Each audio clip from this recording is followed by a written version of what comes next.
This season of the Urban Conservative Podcast is brought to you by Newton for Senate, working to improve education, reduce taxes, and keep North Carolina #1 for business. Find out more at newtonforsenate.com. This episode of the Urban Conservative has also been sponsored by Case Technology Consulting. Help your business get value out of its data and become more efficient and streamlined. Case Technology Consulting. Check out the link in the description.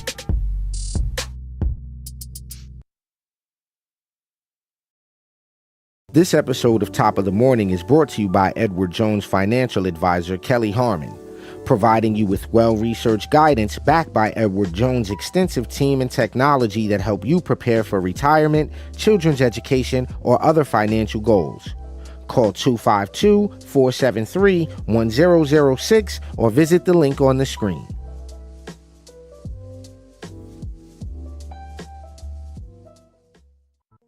Hey, buddy, do you like NASCAR? Do you like A Tribe Called Quest?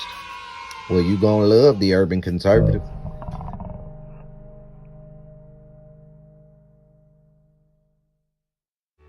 Do you like manwich and nachos? Well, then you'd love the Urban Conservative. Do you like guns? Do you like butter? Well, you're gonna love the Urban Conservative. Yo, what's good, son? You like pit bulls, say? You like solving Sudoku puzzles? Then you gonna love the Urban Conservative.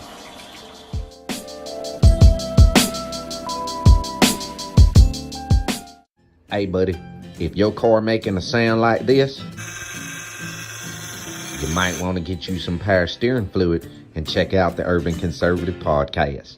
Are you repulsed by the idea of drag queen story time at your local library, but enjoy Carol Baskin TikTok memes? Then you would enjoy the Urban Conservative. Do you want to slap your boss? All right, ladies and gentlemen, you know what it is. It is Top of the Morning here on the Urban Conservative. You're checking out the best 30-minute morning show on the planet.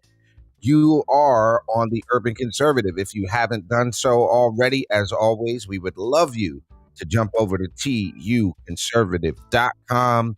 Get yourself one of those Hamilton plans. We know that the Biden administration has everything a tad more expensive, including eggs. But at this point, we still only charge $10 for the Hamilton plan. So we'd appreciate you for jumping over to the Urban Conservative, I'm Conservative. slipping. I ain't even share it, bro. I'm slipping this morning. I ain't have enough coffee. You ain't shared a website or nothing this morning, so it's all good. But bro, top of the morning to you. How's everything, man? It's good. Everything is good. We woke up another day, so right, we thankful for that. We got another opportunity to get things going, man, to make things do what they do, as they say. And there go that Hamilton plan for y'all. How was your weekend, bro? I know you running around, Mr. Candidate right now. So how's your ripping and running been going? A lot of ripping, a lot of running. I got to give a big shout out to the Durham GOP. I got to shout out the Hoke County GOP. I got to shout out Nash County GOP. I've been to so many GOP conventions. I got to give a really big up thanks to my friend Kimberly Marshall from the Mecklenburg Black Republican Club for holding me down in Mecklenburg. But I'm feeling good about it, bro. We've got some major endorsements for this state party vice chair run, and I'm looking at having a major impact at convention. So, man, everything is fantastic. Yeah, I got you. Yeah, everything is absolutely fantastic with the run, bro. So feeling good about it. All right, cool. Well, we've had an interesting series of events, and shouts out to everybody who follows our Facebook page and reaches out to us. I got a call about the Project Veritas thing that we talked about last week here in Suffolk County. The Okay. gentleman that was Mr. My relationship with kids. I talked about that in Hope County. I brought that up. Yeah, He actually got fired. Yeah, he's fired. He's out of here. You're out of here. Yeah, and did you know he got fired? I did not know he got fired. Well, I'm looking for the message now, and I think it was Brother Ken, one of our followers, one of our supporters, who, yeah, here it goes right here. It says, shouts out to Brother Ken Morici, I hope I'm pronouncing it. He was terminated. It was a good fight, but we must continue. He said something to the effect, because he actually called me and was like, "Yo, the meeting was explosive, like absolutely explosive. The city. Oh, if you go to our Facebook page, if you go to Facebook and you look at the post with the story on it, you'll see video from the school board meeting of them letting mans have it. Mm.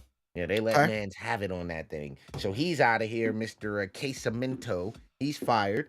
And yes, he was gay, by the way. Just I know that's had nothing to do with what's in the title, but yeah, he was gay. That was a gay. Yeah, and I talked about that in Hope County. I said, I don't care that he's gay. It's just the whole problem is you talking about making connections with children and your sexuality, bro. You doing too much. Yeah, Well, going with- Ali, let's kick off today's show talking about yeah, we're gonna talk about these folks here. Let's talk China. About, gonna talk China. About, do your best Trump China. Do your China. best Trump China. It's yeah. China. China. China. China. China. China. So what's going on? Xi Jinping. Xi Jinping. Xi. All right. Well, President Xi. listen, and we want to know what you guys think about this. So, reports indicate that Representative Chris Smith and Michael Burgess' bill would give Americans the right. Now, you ready for this? I'm listening.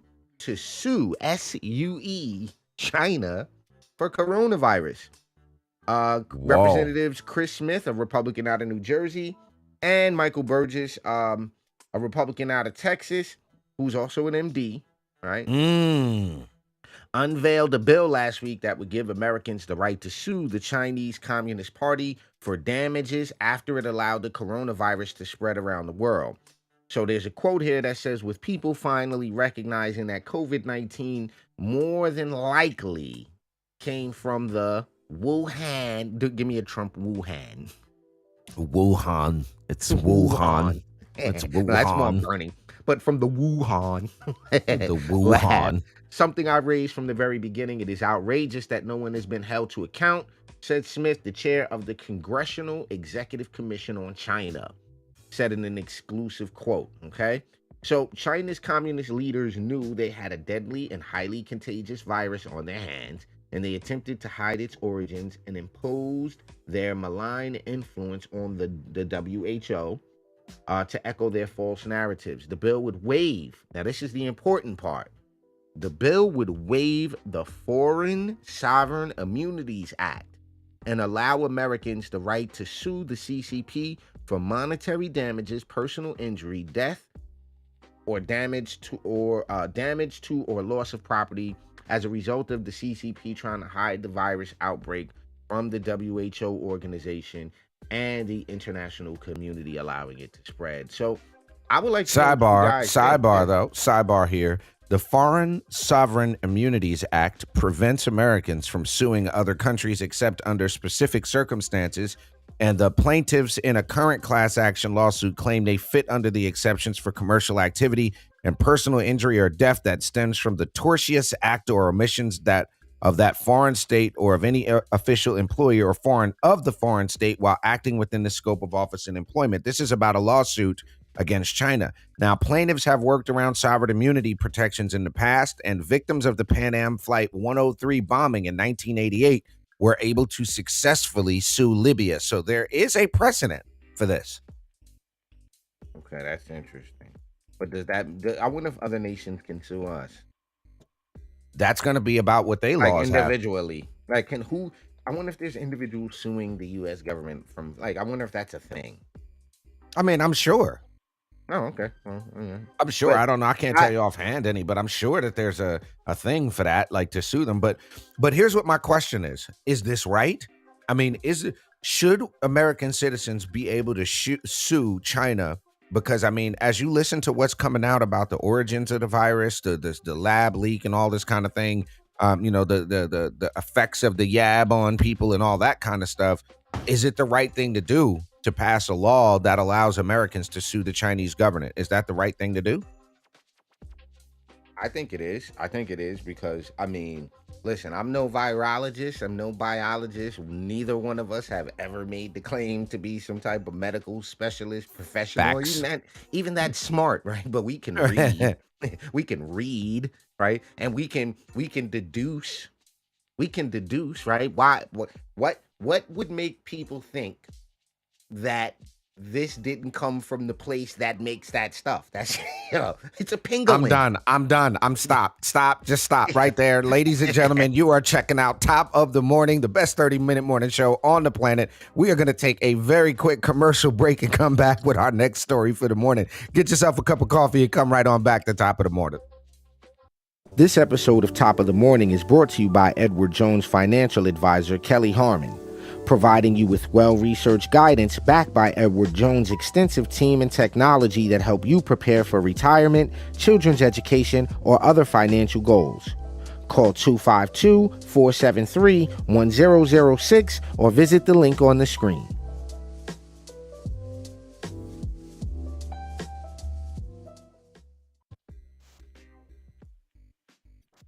All right, All ladies and right. gentlemen, you're checking out Top of the Morning. It is a good day so far, so good.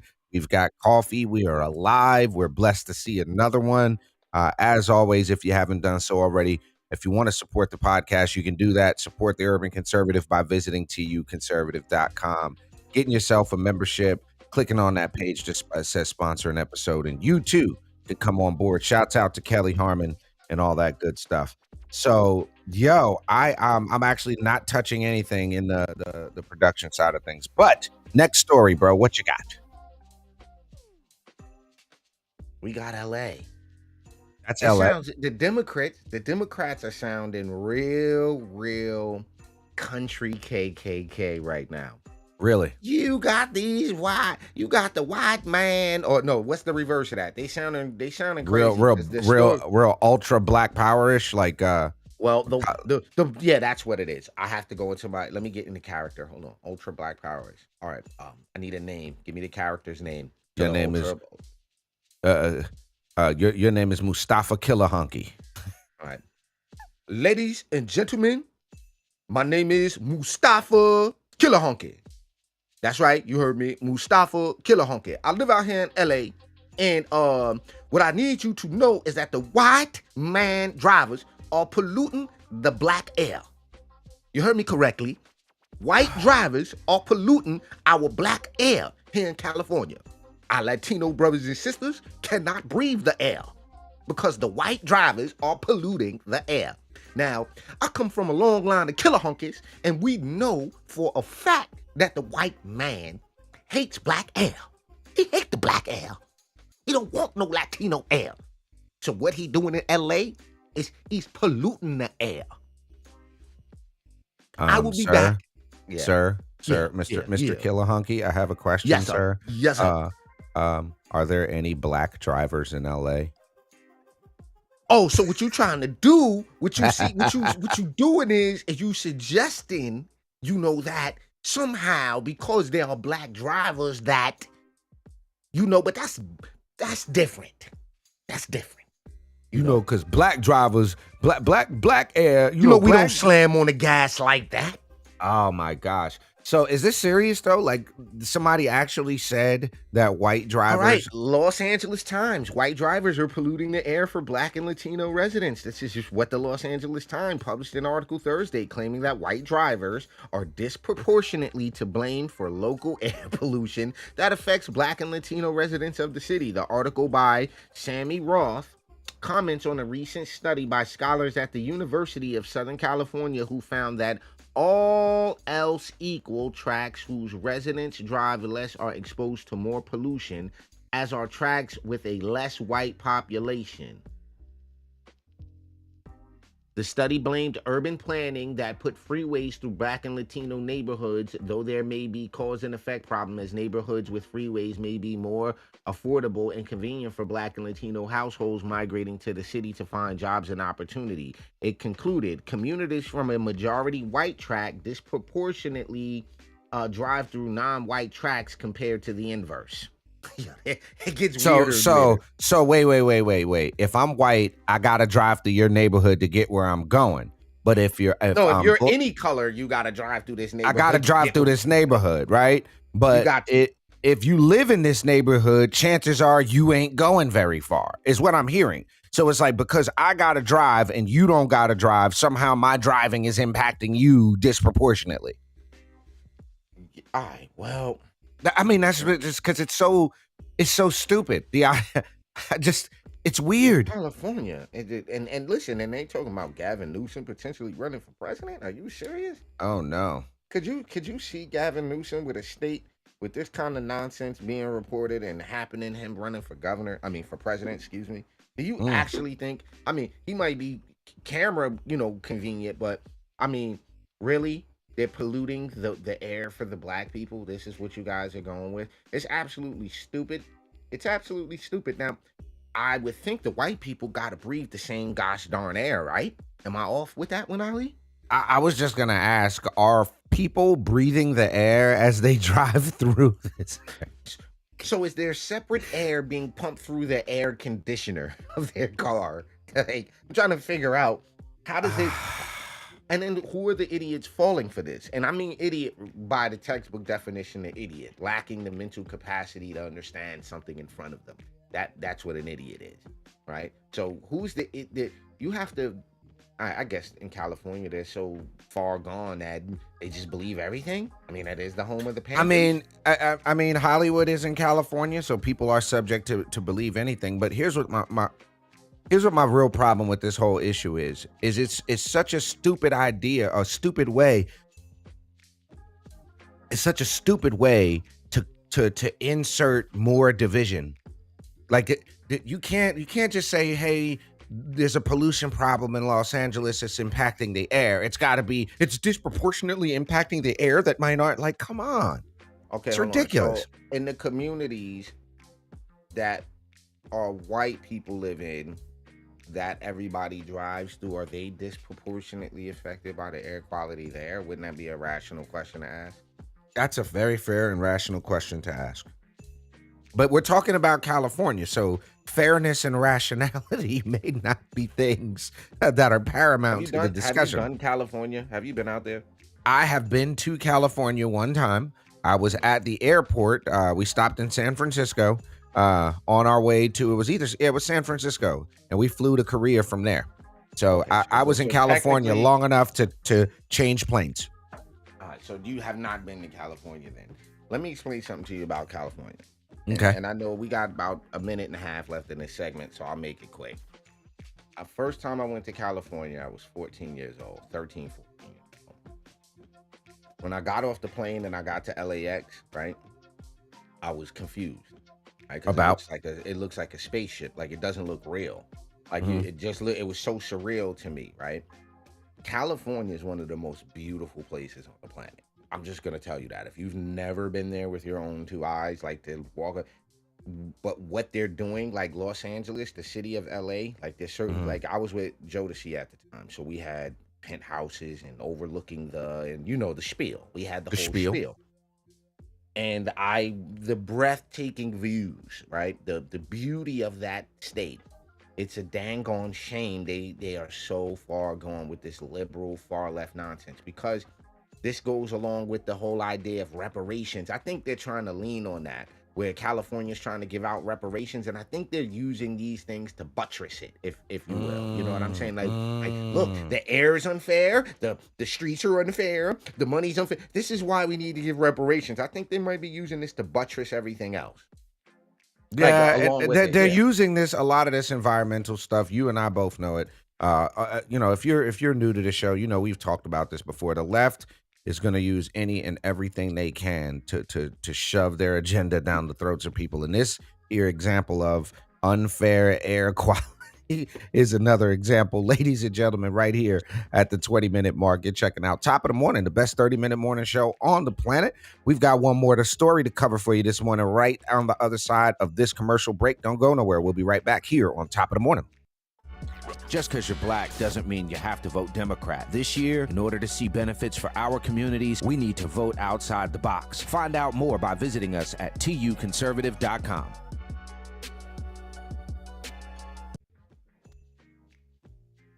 All right, ladies and gentlemen, welcome back to Top of the Morning. You're checking out the best 30-minute morning show on the planet. You're with Abdul Ali and Raheem Architect Soto, a.k.a. the conservative TUC Twins. If you haven't gone over to YouTube, go check out our new channel, TUC Twins, and again, tuconservative.com. We are on our last story for the day this morning. All right, bro. I just got to tell you. Oh, yeah, ladies and gentlemen, get that Hamilton plan. You see it, tuconservative.com. Still only $10. What is this you should be homeless thing about? All right, here's what you got. Here is what you got. All right, folks. I don't know how many of you like living indoors, right? I don't know how many of you. I like living indoors. You like that, right? Living indoors. Is there's something about central air and heat that I like, and a refrigerator and a couch or two. Like, just something I like about that. So a drug counselor working with the homeless in Democrat-controlled Portland, Oregon, shed light on how activists apparently are working to keep people living, on the streets. Okay, so they're posting these tents. Okay, they put these tents out there, as you can see. Now, this is an empty tent erected by activists to encourage people to live in tents.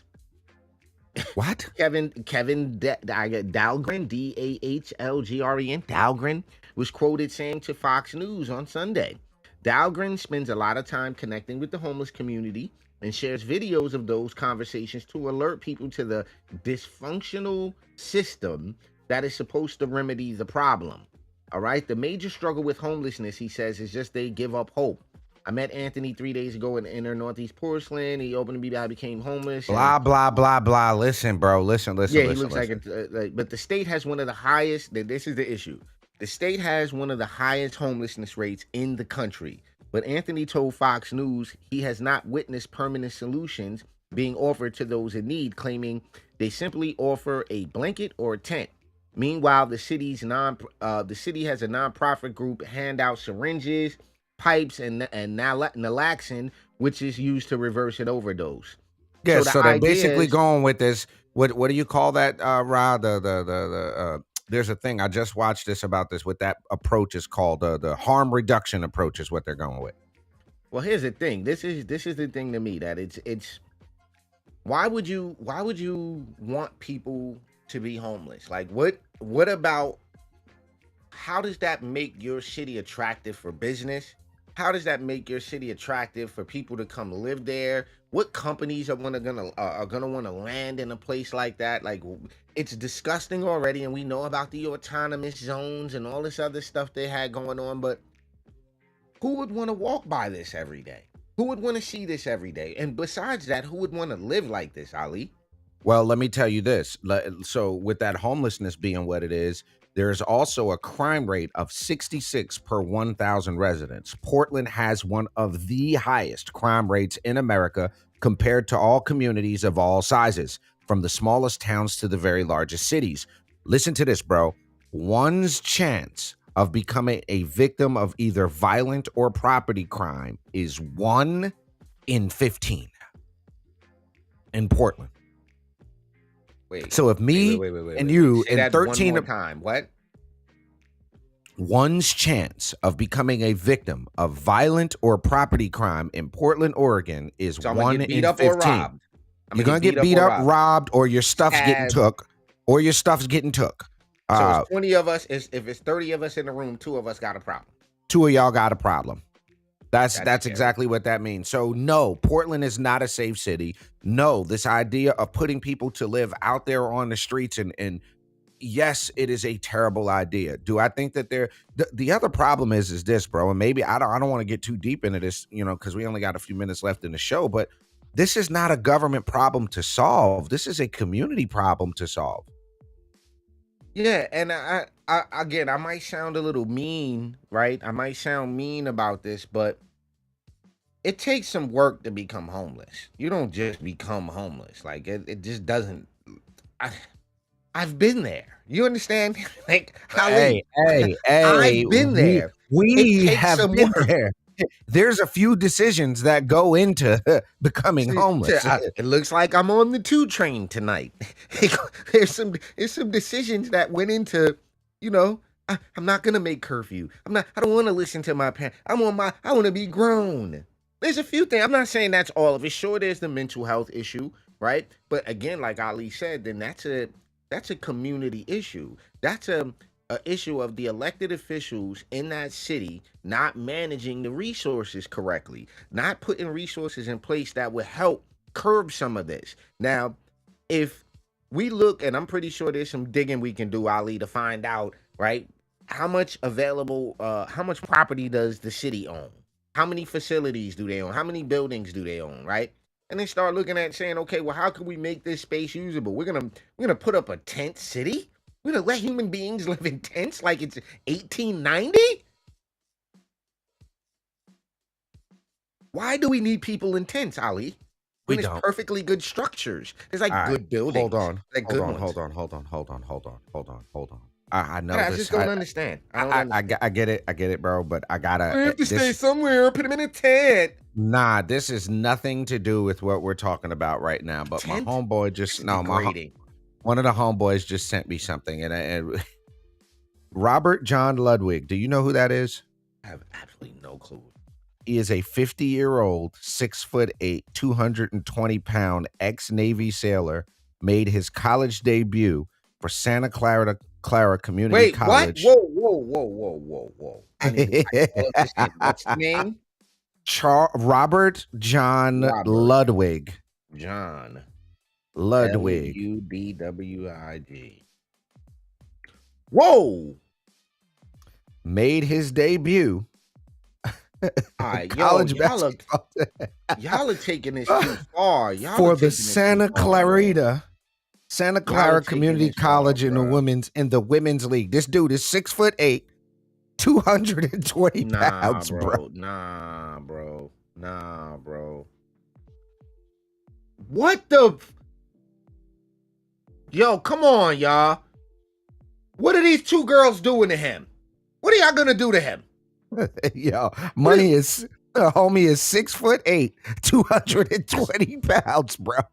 That's the white. Yo, those girls are up in the air right now. No, those are some tall girls too. But yo, just look at their arms compared to his. Look at his elbow.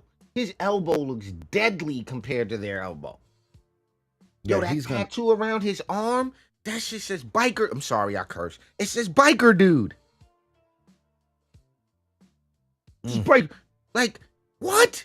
It's ma'am, I couldn't even okay? stop. I couldn't even hold back the curse. It's our show. I'm sorry if y'all don't like it. Tough titty, said the kitty. But yo, that's a dude. It's clearly a dude. Yo, out of pocket. Yo, what team is this? That's the Santa Clarita. This is an old story, but apparently he thought it was new, so he sent it to me. I was about to lose my whole cool. I thought Dude this is just happened. 6'8", 220 pounds. Foggy Mirror. I'm trying to see if this was like a religious school or something. No, go back up. No, go back up. College of 2 defenders from the College of Siskiyou, California, a transsexual for Mission College. And that better not be no religious college. Mission College in Santa Clara, that better not be no. Nah, but scroll back up in that story. I know this was not about the homeless thing, but this is where we are, right? Tonight before spectators who will community college. Yeah, but here's the problem. Scroll back up just a little bit. All right, hold on right there. When the focus of the 12-minute pep talk came, hold on. They're near dear is just the oldest, 50 years old, tallest, 6'6", 230 pounds, and most muscular person in the room, Gabriel Ludwig. Come out and be Gabriel the player, head coach Corey. So here's my problem. Why are we playing along with this? I don't know, but I now need to see what Coach Corey Cafeteria looks like. I need to see his face. I'm sorry, because yo, bro, Coach Corey, you tripping, bro. I don't even know if Coach Corey's still around, but bro, you tripping, bro. Yeah, nah, that's not a good look. tripping, But thanks for sending me this. It is a little old. It's Whoa. Oh, go ahead, pull it up. We got to see it before we got 30 seconds left in the show. Pull it up. Pull it up. You can't do the whoa and not tell us. Let's see what the coach. You ready for this? I'm ready. You ready? Yeah. Oh, I had to click on it. Oh, I gotta click on it. Oh no. I gotta. What did I do? What did I do? Oh, I tried to make the window bigger so I don't. Yo, come on, bro. I don't see bro. Nah, you What you about got? to. 3, 2, 1. Oh, come on, cuz. Come on, folks. Of That's course. Coach Corey. Coach Corey. I don't even think Coach Corey's still alive, so no disrespect to Coach Corey, but bro, you tripped out on that one. You bumped Yeah, your you head really on that tripped one, my out. guy. Ladies and gentlemen, you have been checking out Top of the Morning, the best 30-minute morning show on the planet. I am Abdul Ali. That's my twin brother, Raheem Architect Soto. We will see you guys tonight at 8 p.m. live for the Urban Conservative Podcast. We'll actually be on camera for that, so y'all get to see our wonderful shining faces. Each and every Monday night, 8 p.m., we go live for the Urban Conservative Podcast. We've got a very interesting show for you guys tonight, so make sure you're back for that. And as always, we want you to have a positive, productive, and powerful day. We'll see you guys tonight for the Urban Conservative Podcast. Y'all have a great rest of the day, and we'll see you tonight. Peace. This episode of Top of the Morning is brought to you by Edward Jones financial advisor Kelly Harmon, providing you with well-researched guidance backed by Edward Jones' extensive team and technology that help you prepare for retirement, children's education, or other financial goals. Call 252-473-1006 or visit the link on the screen.